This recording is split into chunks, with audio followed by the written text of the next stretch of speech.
Bonjour Caroline. Alors cette semaine, vous nous emmenez dans une nouvelle chronique, Un regard sur le monde. Toutes les 2 semaines, les vendredis, vous nous emmènerez justement un peu voyager dans ce monde. Et aujourd'hui, vous nous emmenez dans une expo. Exactement. Alors bonjour Vanessa, bonjour Philippe, bonjour à tous. Bonjour.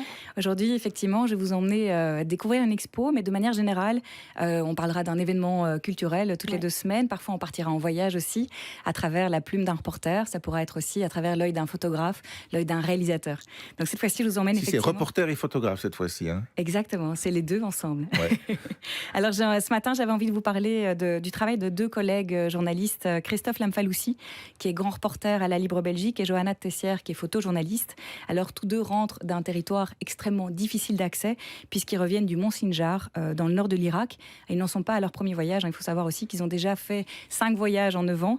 Et donc ils reviennent avec une petite expo, une trentaine de photos, avec des textes, accompagnés de textes, qui est assez passionnante, sur la communauté yézidi. Alors les yézidis, c'est qui ?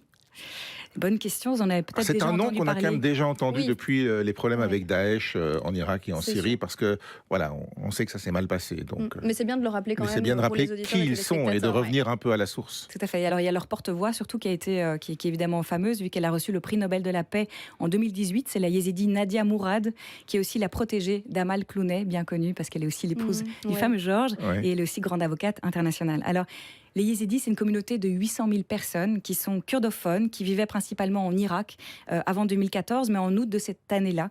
Leurs villages sont attaqués par Daesh, les hommes sont enlevés, tués, les femmes forcées à l'esclavage sexuel, les enfants enrôlés de force comme enfants soldats. L'attaque a été reconnue depuis comme un génocide, et l'année 2014 signe donc l'exode des survivants yézidis. Alors ils sont partis dans des camps du Kurdistan d'Irak, où on les retrouve toujours encore aujourd'hui, 9 ans plus tard. Il y en a des centaines de milliers, et aussi dans d'autres régions du monde, notamment l'Amérique et l'Europe.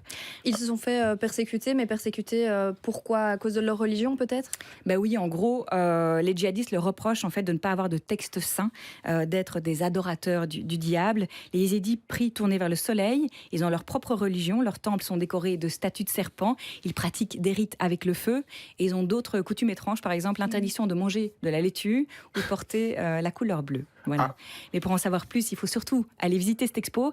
Elle est intéressante aussi parce que Johanna et Christophe portent un regard vraiment profondément humain sur cette communauté qui est assez unique finalement. Et donc on découvre leur quotidien, leurs rites, leurs temples, et on apprend aussi d'autres choses, notamment le fait que les yézidis n'en sont pas à leur première agression à leur rencontre, vu qu'ils recensent eux-mêmes 74 génocides à leur rencontre les siècles derniers. Ouais. Bon, alors on peut aller la voir où cette exposition et quand ? Alors, Yézidi du génocide à la reconstruction, c'est ce vendredi, samedi et dimanche au Centre culturel de Woluwe-Saint-Pierre. L'entrée est gratuite. Vous en aurez pour maximum 1 heure en lisant bien les textes. Il faut lire les textes, évidemment.